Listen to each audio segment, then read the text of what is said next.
Of all the islands in the oceans of the world, one group, more than any other, has changed the way people look at the planet and the forces that shape it. The Galapagos Islands, the Enchanted Islands, the Islands of Fire, located in the Pacific Ocean, about 1,000 kilometers offshore from Ecuador.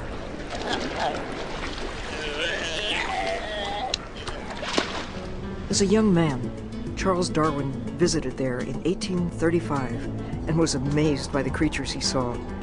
Giant tortoises,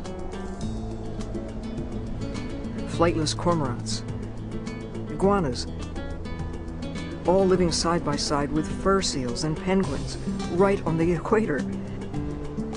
It became his laboratory for the study of the origins of life.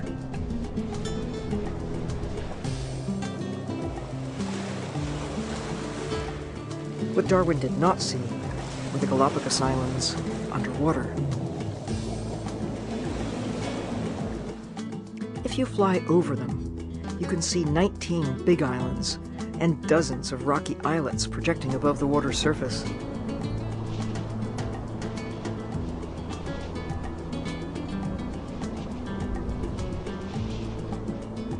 But if you could hitch a ride on a turtle or a whale, or could imagine draining away the surrounding Pacific Ocean, you would see the real Galapagos Islands, a chain of undersea mountains, a submerged archipelago that stretches for hundreds of miles and hosts a lively assemblage of underwater plants and animals, including many that live there and only there.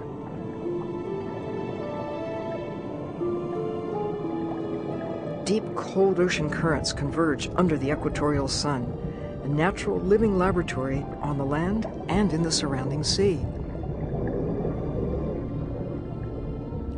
In 1977, northeast of the Galapagos Islands and about 2,000 meters down, scientists discovered hot water vents connected to the core of the Earth, a discovery that brought radical new insight into how the world is formed. Amazingly, the hydrothermal vents supported a food chain not dependent on the energy of the sun, but on chemical energy from the heart of the Earth, specifically hydrogen sulfide. Microbes gather near the vents on the seafloor and feed off the warm, mineral-rich water welling up from the Earth's mantle. The microbes thrive in the deep blackness of the sea, surrounded by creatures that in turn feed off them, dozens of small, medium, and rather large creatures not previously known to exist.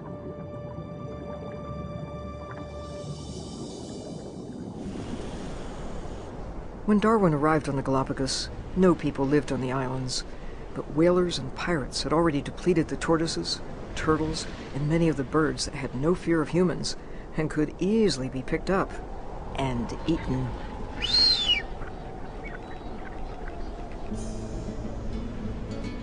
By the 1960s, a few thousand people had settled there, and efforts were underway to protect the nature of the islands as something important not only to the people of Ecuador, but to the world.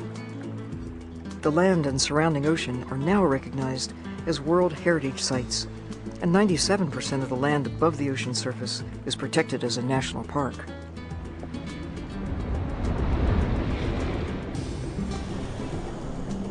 In 1998, some of the surrounding sea was also designated as a marine reserve, but the pressures from the now 30,000 residents and more than 100,000 annual visitors and an international market for its marine wildlife are causing problems for all of the creatures on the islands, including its people.